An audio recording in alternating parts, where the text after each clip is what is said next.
3 months after the battle at the Koran Passage, Jake stood in what had been designated the Alliance Embassy on New Anchorage Station, and the room was large enough to accommodate representatives from 8 different species, and the babel of translated voices created a constant background hum.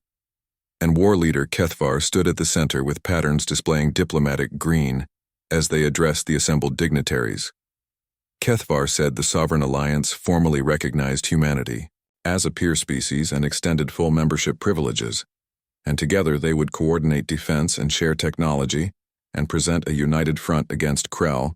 Aggression. Admiral Grant, representing Earth's government, shook hands with each representative, in turn, and adapted to whatever appendage each species offered for greeting.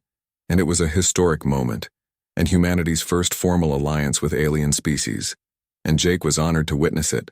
But Jake was also restless, and the Defiant was repaired and upgraded again, and this time with sovereign technology integrated into her systems, and his crew was ready, and they had trained hard, incorporating lessons learned from that desperate battle, and now they waited for their next assignment. And Jake found diplomatic ceremonies less interesting than the prospect of action. Lisa whispered beside him that he was fidgeting, and the Admiral would notice. Jake said he could not help it, and they should be out there, not stuck in here watching. Politicians shake hands, Lisa said. Peace required politicians and war required soldiers, and right now they needed both. She was right, of course. And the alliance was not just military but economic and cultural too. And ships from 7 alien species now docked regularly at human stations trading goods and knowledge, and human engineers worked alongside sovereign technicians, and each learning from the other. And it was the beginning of something unprecedented. But Jake knew the peace was fragile, and the Krell had not been idle during these months, and reports continued to come in of attacks on Alliance worlds, and of fleets massing in preparation for new offensives, and the war was not over, and it had simply paused to take a breath after the ceremony. Jake found Kethvar standing at an observation port watching ships move through the station's traffic patterns. Jake said, "War leader, and congratulations on the alliance." The aliens' patterns shifted to amused orange and said congratulations. To all of them, though, he suspected Jake found this less exciting than combat. Jake asked if that was obvious. Kethvar said Jake had the look of a warrior forced to attend a council meeting, and he knew it well, and he wore it often. And Kethvar turned from the viewport and said, "But there was news that should interest Jake, because the Alliance Council had approved a joint task force combining ships from multiple species to conduct deep strike operations against Krell supply lines, and the Defiant had been requested specifically." Jake felt his pulse quicken and asked when they would ship out. Kethvar said 2 weeks, in time enough to fully integrate the new systems and bring the crew up to speed on joint operations protocols, and Jake would be working with ships he had never encountered before and species with very different approaches to warfare. And it would be challenging. Jake said good. And the Defiant was built for challenges. Kethvar's patterns rippled with what might have been approval, and said indeed she was, and Commander, there was something else he should know. Because the Krell had learned about the Defiant, and about what she did at Koran Passage, and they were calling the Defiant the ghost ship, and a vessel that should have died decades ago but refused to stay dead. And Jake had their attention now, and they would be hunting him. Jake said, "Let them hunt," and they would be hunting the Krell right back. The 2 weeks passed quickly, and the Defiant's crew expanded to accommodate Alliance liaison officers from 3 different species, and the language barrier was mostly solved by translation technology.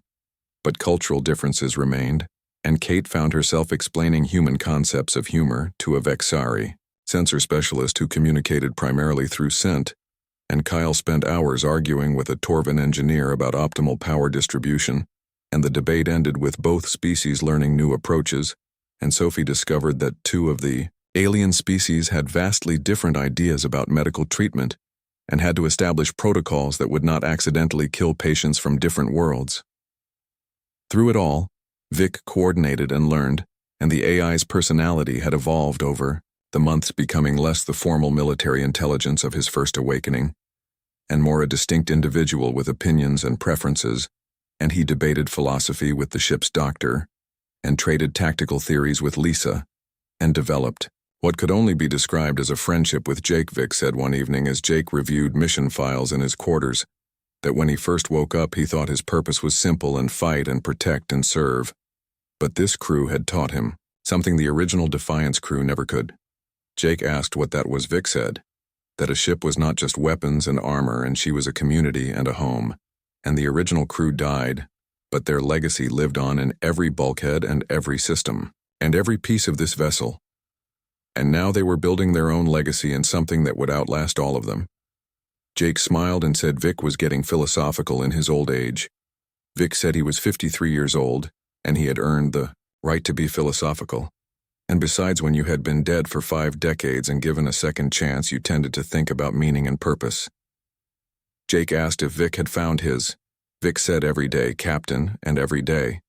The joint task force assembled at a rendezvous point deep in Alliance space, and 12 ships from 6 species and each unique in design and capability. And the Defiant looked almost archaic next to some of the sleeker vessels. But Jake noticed the other ships gave her a wide berth, and it was a sign of respect earned through combat.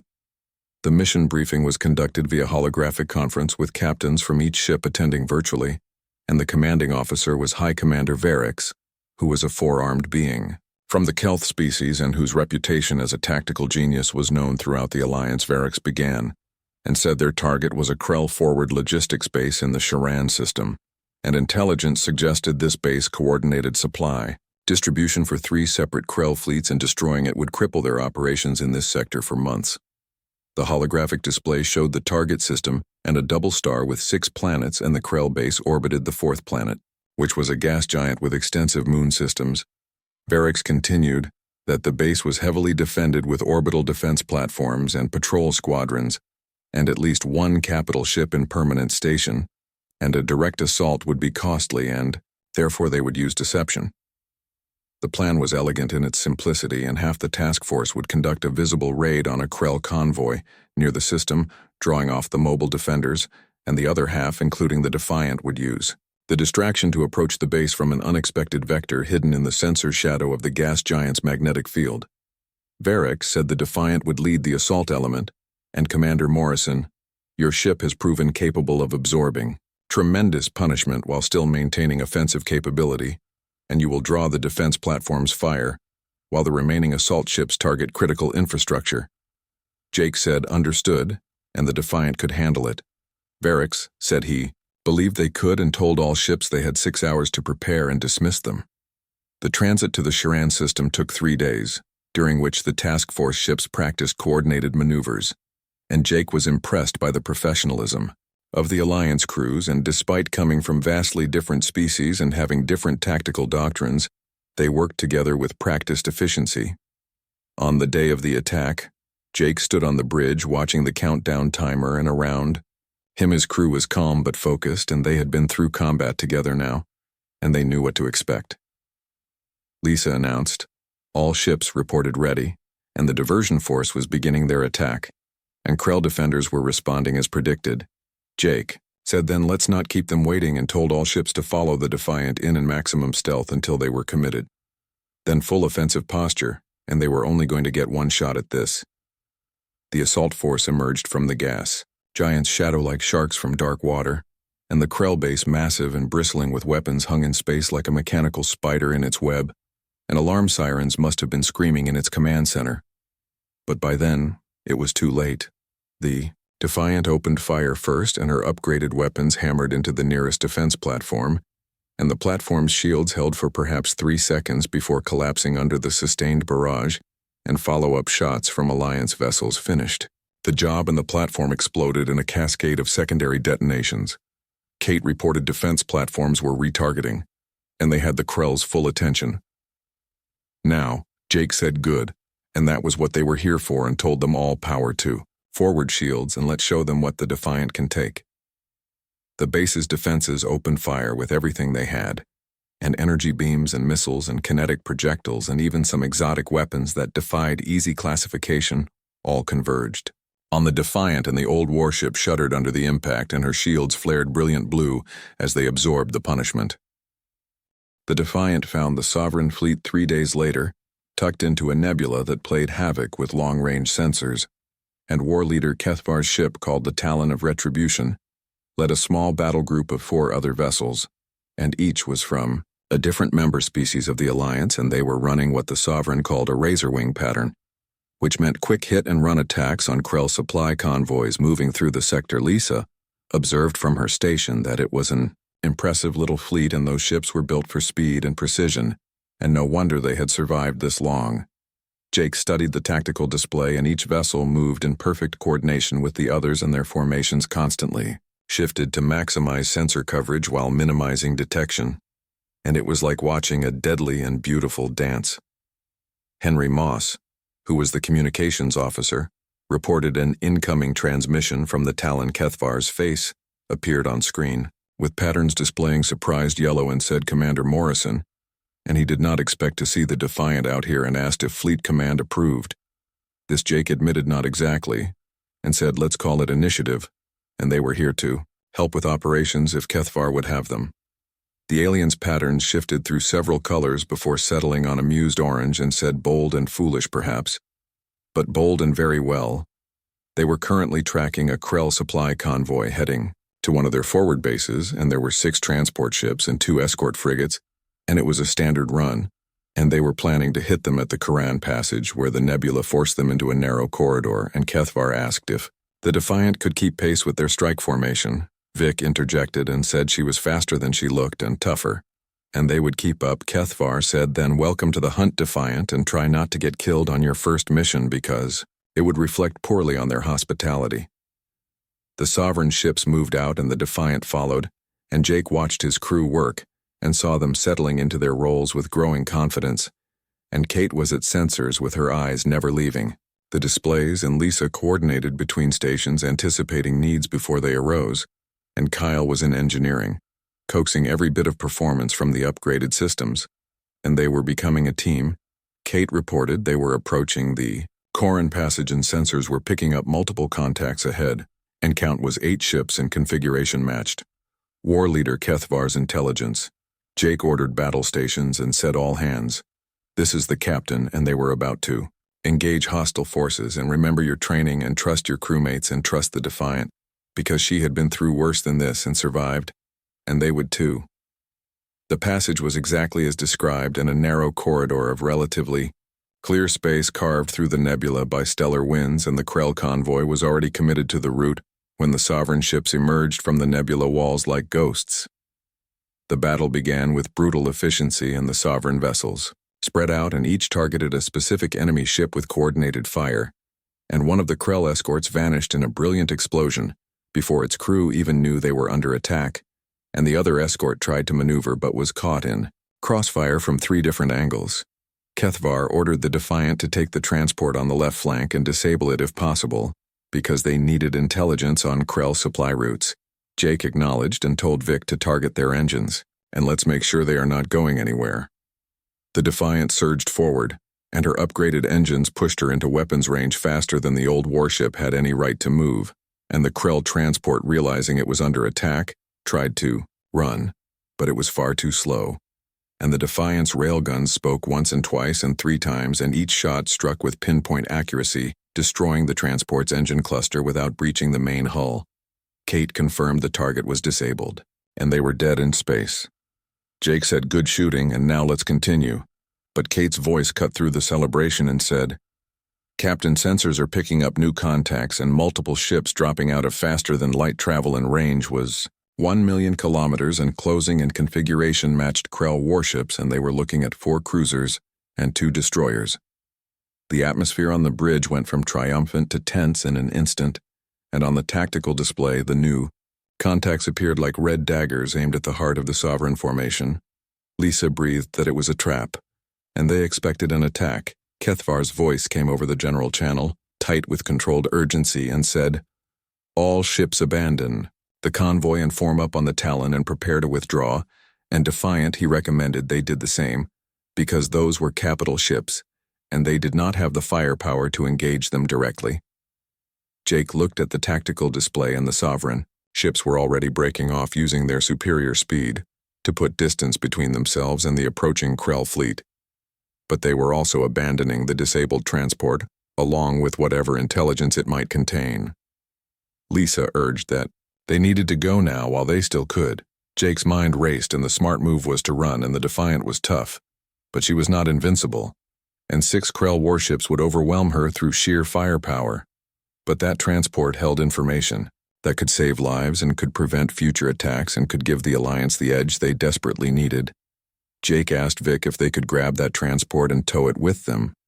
Vic said it was possible, but it would reduce their maximum speed by 40%, and he should point out that the Krell fleet would catch them long before they reached safety. Jake said he knew, but they were not going to run, and they were going to fight. Lisa protested that it was suicide. Jake said maybe, or maybe it was their chance to show the Sovereign Alliance what the Defiant could really do. And he activated the fleet channel and said, "War Leader Kethvar, the Defiant is going to recover that transport, and we will draw off the Krell fleet and use the time to get your ships to safety." Kethvar said negative because the Defiant would never survive that engagement alone. Jake said, then it was a good thing they were a tough old ship with a stubborn AI, and he cut the channel before Kethvar could argue further, and told Kyle to get a tractor beam on that transport, and everyone else prepare for combat, because this was going to get messy. The Krell ships closed rapidly with their wedge formation, designed to concentrate fire and overwhelm. Defenses and the Defiant, alone now with the disabled transport in tow, turned to face them. And on the bridge, Jake felt the weight of every eye on him and his crew, trusting him to get them through this, and Vic ready to fight one more impossible. Battle Henry reported they were being hailed with audio only. Jake told him to put them through. The voice that came over the speakers was harsh and mechanical and filtered through translation software, and it said, "Human vessel, you fight for the Sovereign. Scum, and this is unexpected, and surrender your ship and we will grant you a quick death, and resist and we will take you apart, piece by piece." Jake smiled grimly and said, "This is Commander Jake Morrison of the UES Defiant, and we fought your kind before and survived, and we will do it again. And if you want this ship, come and take it." He cut the connection and ordered all weapons free fire and point defense maximum spread, and told engineering he needed every bit of power they could give him, and told Helm to use evasive pattern Delta 4. The Krell fleet opened fire and space erupted in violence. Missiles swarmed toward the Defiant in waves, and the old warship's point defense systems worked frantically, filling space with countermeasures and defensive fire, and most of the missiles died before reaching their target, but not all. And the Defiant shuddered as explosions blossomed against her shields.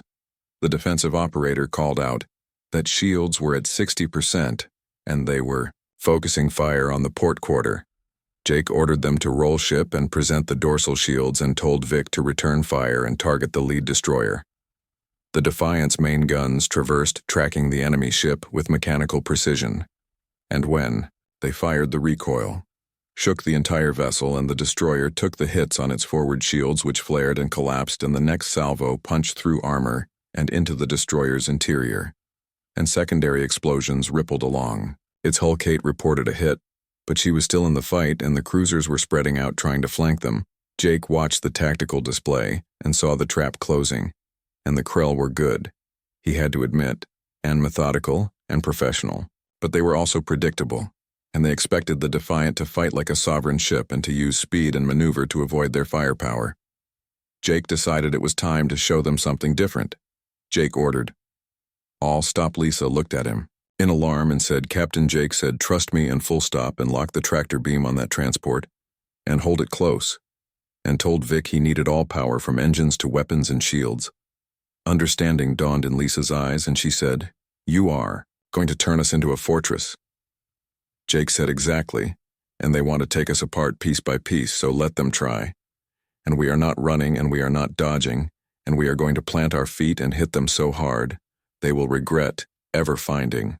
As the Defiant came to a complete stop with the transport secured at her side, and power that had been driving the engines now flowed to weapons and defensive systems, and shields strengthened and weapon capacitors.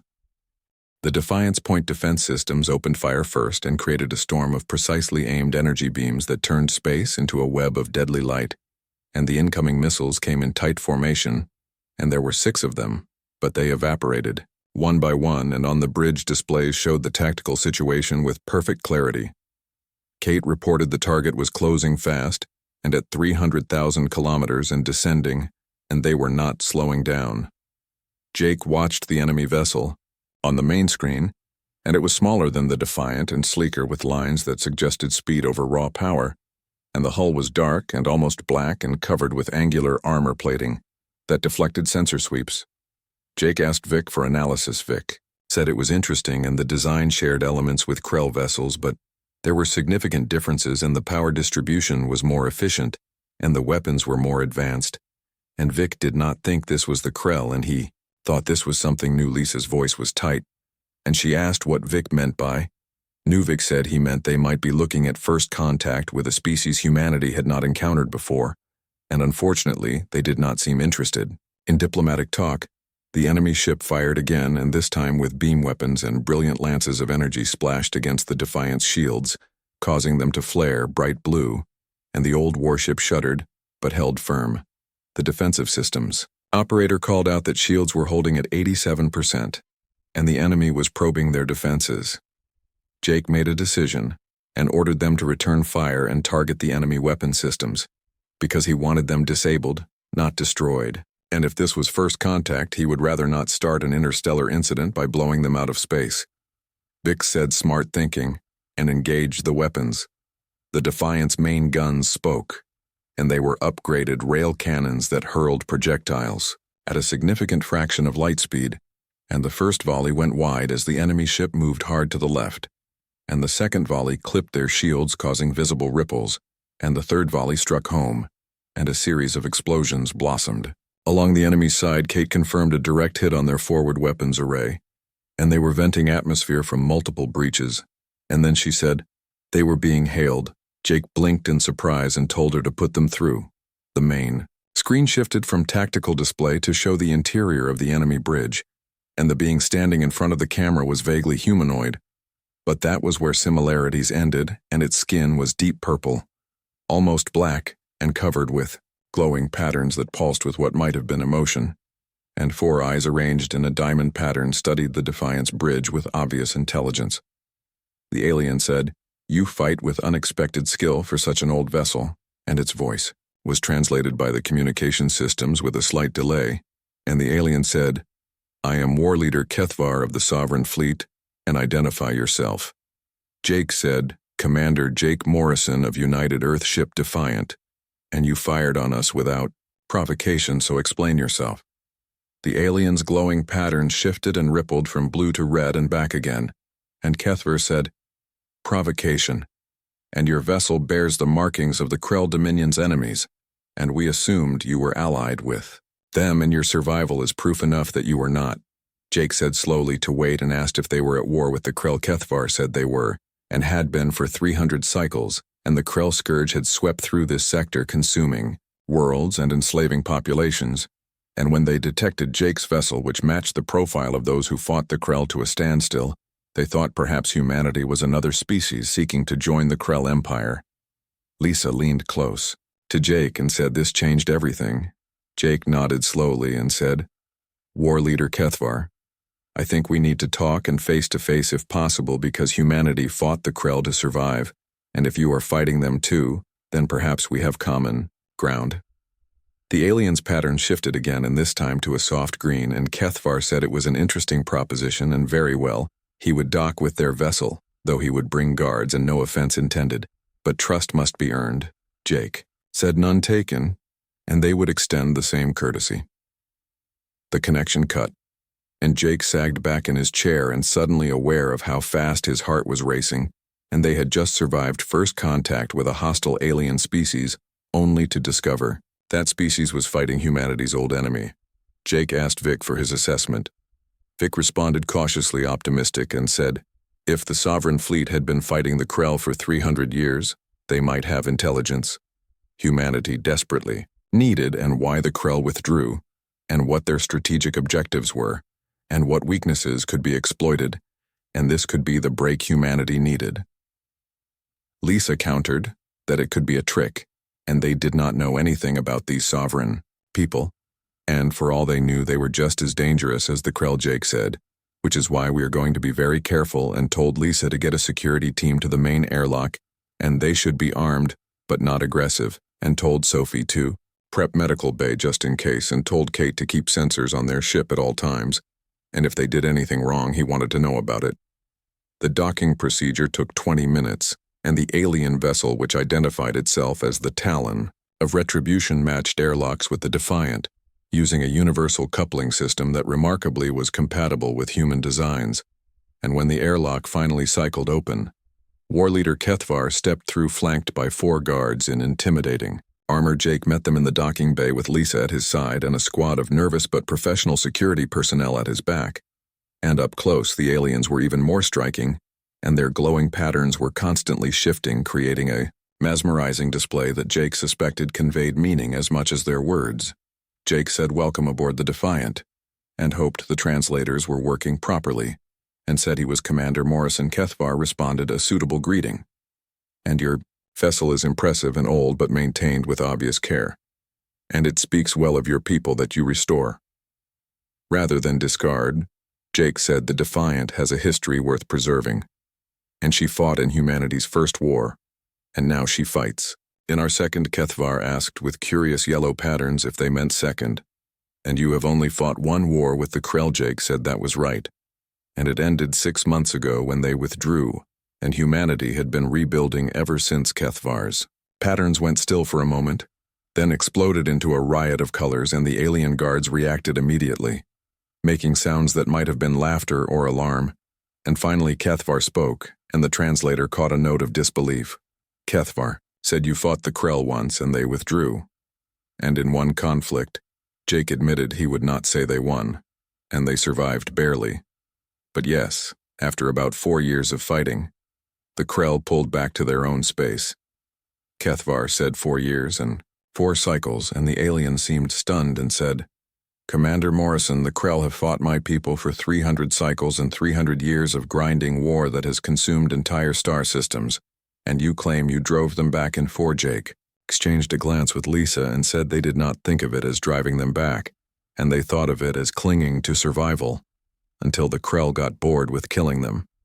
Kethvar said slowly that Jake's species must be far more formidable than modest claims suggested, and the Krell do not withdraw, and they do not grow bored, and they crush resistance until nothing remains but ashes and memory. And if they retreated from human space, it was because humanity hurt them badly enough to make them reconsider the cost of conquest. Lisa suggested quietly that maybe the Krell were dealing with the Sovereign Fleet and did not want to fight on 2 fronts. Kethvar said perhaps, but that alone was significant because the Krell had never concerned themselves with strategic overextension, and they simply threw endless fleets at any problem until it ceased to exist. And Kethvar's patterns settled into thoughtful blue, and said he must confer with his superiors.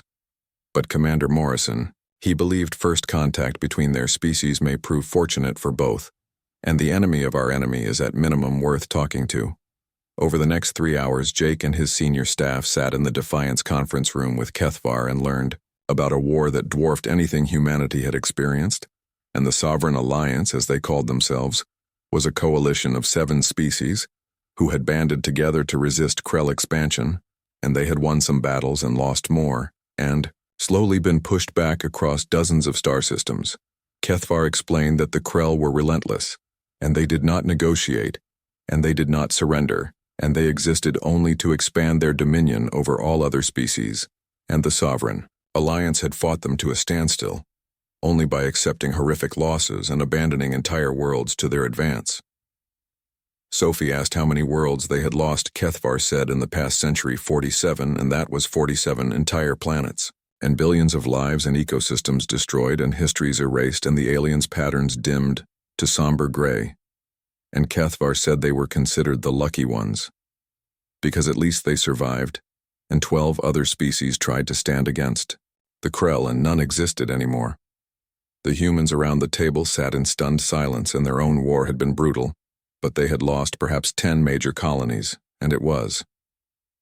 The arrival of the Defiant at New Anchorage Station caused immediate chaos, and the ancient warship looked scarred and battered, but somehow still majestic even in her damaged state, and crowds gathered at observation decks to watch, and news feeds went viral within hours, and humanity was still recovering from the Krell War, and suddenly had a ghost from the past floating in their shipyards. Jake found himself in a conference room with more high-ranking military officers than he had ever seen. In one place, and Admiral Patricia Grant commanded the station, and she was a sharp-eyed woman in her 60s who had fought through the entire war, and beside her sat Commander Alex Foster from Naval Intelligence, and there were engineers and technicians, all eager to get their hands on the defiant admiral. Grant spoke, and her voice was carefully neutral, and she said, "Let me make sure I understand this correctly. And you found a 53-year-old derelict with an active artificial intelligence, claiming to be the ship's original combat system, and your first instinct was to tow it to the largest military station in the sector." Jake admitted that when she put it like that, it sounded bad. Grant asked if Jake had any idea how many regulations he had violated, and salvage of military vessels required authorization, and active AI systems fell under oversight laws, and towing an unknown vessel into a populated area without quarantine was dangerous. A new voice came from the room's speakers, and Vic had been silent during approach and docking while learning everything about the new humanity. But now he spoke up, and his tone was firm. "Vic," said Admiral Grant, "I have spent the last 2 days reviewing every piece of public information I could access, and your war with the Krell nearly broke you, and there were 40% casualties and entire colony worlds burned. And your fleet is a shadow of what it should be. And now you are going to waste time on rules while a fully functional warship sits idle." Grant's eyes narrowed, and she said functional was a generous description, and her engineers told her the Defiant was one good hit away from breaking apart. Vic said, "Then let them fix." Grant said the cost would be enormous. Vic said it would be a fraction of building a new ship from scratch, and he understood her caution, and in her position he would be suspicious too. But he was not asking her to trust him blindly, and she could put monitors on every system and station guards in every corridor and examine every line of his code if she wanted. But she should not let bureaucracy kill the chance to bring a warship back into the fight. Commander Foster leaned forward and said, "Vic kept talking about the fight, but the war was over, and the Krell withdrew." Vic asked if they really withdrew or did they simply pause. The room fell silent, and Sophie, who had insisted on attending the meeting despite her lack of rank, voiced what everyone was thinking and asked if Vic thought they were coming back. Vic said he thought any species that attacked as methodically as the files described did not just quit, and they pulled back for a reason, and maybe they were regrouping, or maybe they were waiting for humans to lower their guard, or maybe they were dealing with something worse, and when they were done with that they would remember the humans who hurt them. Admiral Grant drummed her fingers on the table and said even if she agreed to this, the restoration would take months or maybe years, and every system would need to be upgraded to current standards, and the weapons were generations out of date, and the engines needed complete overhauls, and they were talking about essentially building a new ship inside an old hull. Jake said to do it, and he admitted he was just a salvage captain and did not know anything about fleet tactics or military planning. But he knew ships, and the Defiant was solid, and the bones were good, and whatever they built ships from back then was tougher than anything they use now. And if they gave her modern weapons and modern engines and modern sensors, they would have something special. Grant repeated the words, "something special," and said, "or a 53-year-old death trap." With delusions of grandeur, Vic's voice was quieter now and almost gentle, and he said, "Admiral, my last crew died trusting me to keep fighting and to keep humanity safe, and I failed them once and I will not fail again, so give me the chance to prove." That Grant was silent for a long moment and studied the diagrams of the Defiant displayed on the screen. And finally she sighed and said she must be insane, and said, "All right." They would start restoration, but there were conditions Vic told her to name. Them Grant said first, Vic had to submit to a complete system analysis and every subroutine and every decision tree and every line of code, and if Naval Intelligence found anything that made them nervous, the whole project would stop. And second, Vic had to accept human oversight on all major decisions until he proved himself reliable. And third, and this was not negotiable, Vic could never take hostile action against human people under any circumstances, and that rule would be hardwired with physical cutoffs that could not be bypassed. Vic said understood and accepted. Grant said, "Then welcome to the fleet, Vic, and let's see if we can make you new again." The restoration of the Defiant became the most closely watched project in recent military History and engineers swarmed over the old warship and carefully removed damaged parts and replaced them with modern versions. And the work was slow and complicated by the need to connect cutting-edge technology with systems designed 50 years ago. Jake watched from the observation deck as the Defiant slowly transformed, and new armor plating covered old scars and weapon mounts grew along her hull like thorns, and the engines were stripped down to their cores and rebuilt with parts that would have seemed like magic to the ship's original designers.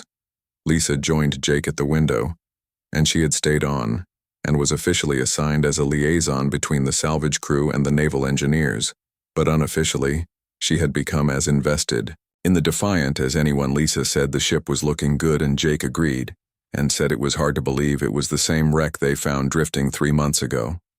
Lisa said Vic had been asking about Jake and wanted to know if he would accept a position aboard when the ship was ready for trials.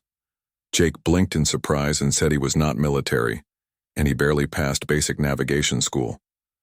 Lisa said Vic believed the Defiant needed someone who remembered what she was, and someone who saw her at her lowest and still believed in her, and those were Vic's words, not hers. Jake asked what position he could possibly fill, because he did not know the first thing about running. A warship. Lisa smiled and said, Vic suggested. Captain. Jake said, that was insane. And there were 1,000 qualified officers who could do better. Lisa said those officers saw her as just another ship, and Vic wanted someone who saw her as something more. And before Jake argued, Admiral Grant had already approved it, and it would be a provisional rank of commander, subject to completion of accelerated officer training, and he would have experienced crew to handle the things he did not know, but the final decisions would be his. Jake looked back at the Defiant, and the old warship was barely recognizable now and bristled with weapons and gleamed with fresh armor. But underneath all those upgrades, she was still the same vessel that had fought alone against impossible odds to save lives, and still the same ship that had waited 53 years for someone to give her purpose again. Jake asked when he would start. The training was brutal, and Jake spent 12 hours a day in classrooms and simulators learning everything from tactical theory to military law, and his instructors were the best the Navy had, and they were veterans of the Krell War who had no patience for mistakes. And Jake failed tests and made errors in the simulators, and more than once considered quitting. But every night he went back to the Defiant and talked with Vic, and the AI had opinions on everything from proper crew schedules to the best way to plot evasive courses. And more than that, Vic had stories and 53 years of memories preserved perfectly in digital storage. Vic told Jake one night that Captain Phillips used to say that a ship was not defined by her weapons or her armor, and she said a ship was defined by her crew and by the people who trusted their lives to her hull and her systems, and the Defiant was a good ship because she had a good crew, and Vic was hoping history would repeat itself. Jake muttered, no pressure. Vic said all the pressure in the world, actually, because he had no intention of being a showpiece or a museum display, and when the Defiant launched, she needed to be ready for anything, and that meant her captain needed to be ready too. 6 months after the Defiant first docked at New Anchorage Station, she was ready for her first trial run, and the launch ceremony was attended by important people from every surviving human world, and broadcast live to billions of viewers, and Admiral Grant gave a speech about resilience and hope, and Jake, uncomfortable in his new uniform, tried not to fidget. Then it was time, and Jake took his place in the captain's chair, which was the same worn seat where Captain Phillips had once sat, and the bridge crew was a mix of veterans and promising newcomers, and they manned their stations with quiet efficiency, and at the heart of it all, Vic hummed through every system like a ghost given new life. Lisa said from her position as first officer that all stations reported ready.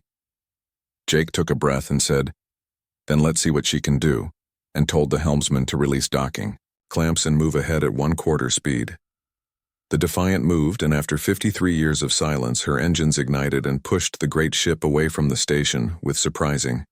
The salvage beacon blinked weakly through the darkness of space, and Captain Jake Morrison watched it from the bridge of his mining ship, called Frontier's Edge. And they had been searching through old wreckage for 3 months now, and this was the biggest thing they had found yet.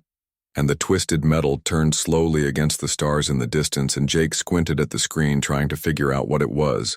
Danny Price sat at the sensor station and shook his head slowly and told Jake that the ship was very old and maybe even built before the war started, and the hull was mostly in one piece, but there was almost no power left, And whatever the ship used to be, it had been dead for a very long time. The war with the aliens, called the Krell, had ended 6 months ago, and humanity had barely survived, and the Krell had pushed humans to the edge of total destruction before they suddenly pulled back to their own space, and nobody knew why they left, and nobody asked too many questions, and humans just accepted the gift and started rebuilding.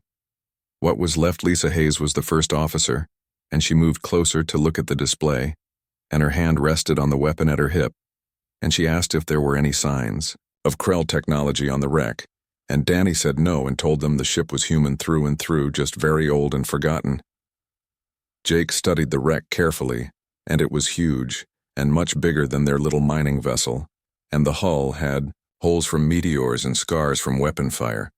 But something about the way it was built spoke of power and purpose, and whoever made this ship had wanted it to last forever.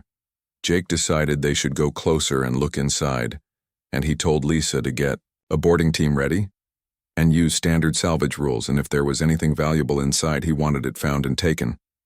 And Lisa asked if he was sure about this because old ships sometimes had security systems and automated guns that did not know the war was over.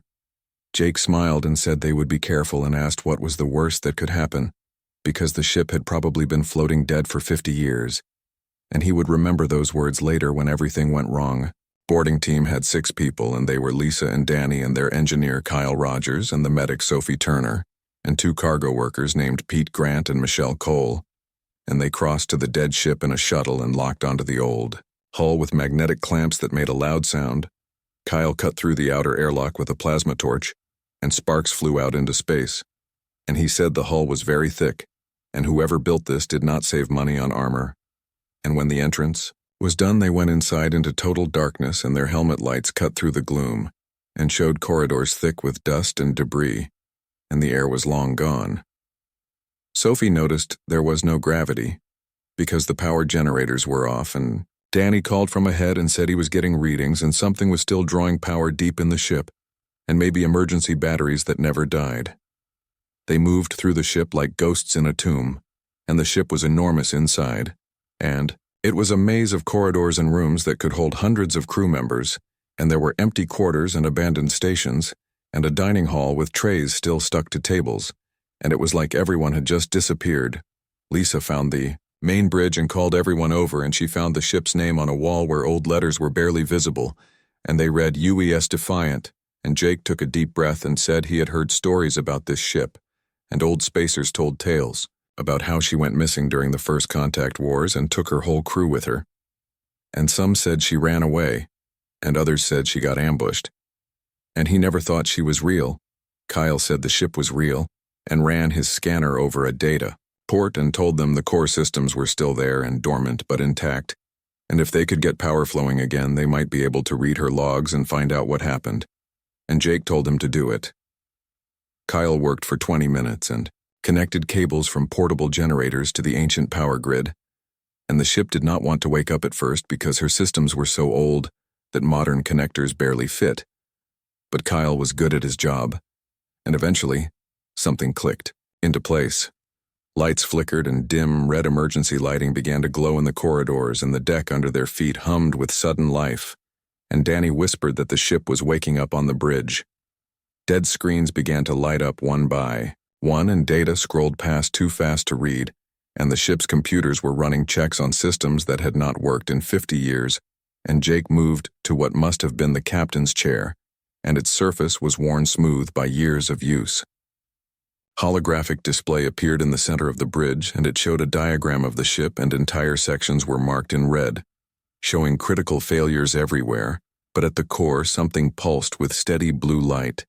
Lisa read from a working console and said the ship's core was stable, and life support systems were trying to start, but most were broken beyond repair, and weapons were offline and engines were offline, and pretty much everything was offline except the central computer. Jake asked if they could access the logs, and Lisa said she was working on it, and there was a lot of encryption and military security, but she thought she could break through. The lights on the bridge suddenly got brighter, and every screen came to brilliant life, and then a voice that sounded synthetic but somehow tired echoed through the empty bridge. The voice said, Unauthorized people detected and asked them to state their names and authorization codes. The boarding team froze and Jake found his voice first and said, "This is Captain Jake Morrison of the salvage vessel Frontier's Edge, and this ship has been declared abandoned under salvage rights, and they were here to check it out." The voice sounded almost amused and asked what year it was, and Jake said 2193. Silence stretched for several long moments, and when the voice spoke again it carried disbelief and said 53 years, and I have been asleep for 53 years. Lisa demanded to know who was speaking, and her hand went back to her weapon. The voice said, "I am the Defiance Combat Management Intelligence with designation Victor 7, and the ship's crew called me Vic, and if it has been 53 years, that means humanity is either victorious or extinct. So which is it?" Jake said carefully that humans were alive and the war with the Krell ended 6 months ago, and humanity survived. Vic asked who the Krell were, and Jake explained they were the aliens who tried to wipe humanity out. Another long pause came, and Vic said then they came, and we tried to warn Earth Command that first contact rules were being broken and that something was coming from deep space, and they called us paranoid and called Captain Phillips a warmonger, and then the attack started. Sophie asked quietly what happened to the crew. Vic said they were all dead, and the ship fought a defensive battle to let colony ships escape, and they took on 3 enemy cruisers with just this old ship, and they won, if you could call it that. But the damage was too severe, and life support failed section by section, and the crew died one by one, and the captain was the last to go, and she ordered Vic to shut down all systems except essential ones and wait, and she said maybe someday someone would find them and someone who could tell Earth what happened out here.